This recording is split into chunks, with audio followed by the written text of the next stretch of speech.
absolutely insane to take your eye off the other 95% of our schooling.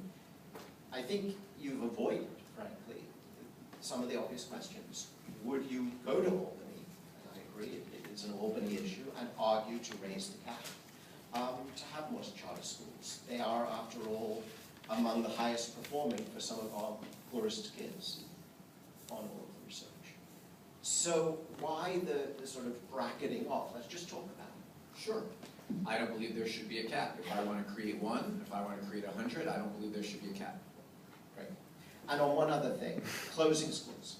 As you know, it's been one of the most controversial issues.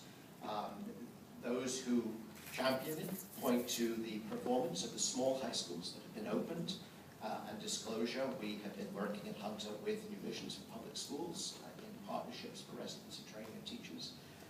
Those who oppose it tend to say that it absolutely disrupts the community, the life of children and families, ends up sometimes in just warehousing those who are left.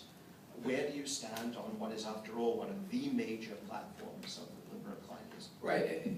Putting aside the success or failure of a smaller school, that's not why the chancellor and the mayor are doing it. The reason they're closing a school is because under the contract with the teachers, when they close the school, they can get rid of or move 50% of the teachers.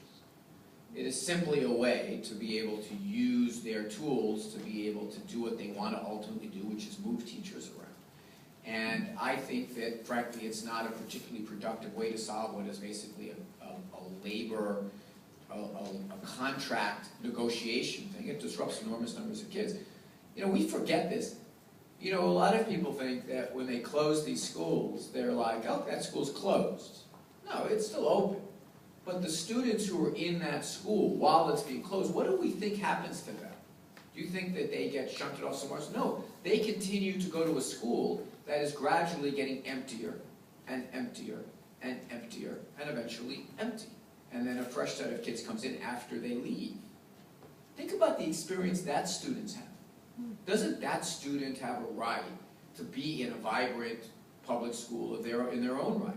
We're basically saying to those kids, don't worry, this school is a failure, but your sister who's not in the school yet, she's going to have a much better school later on.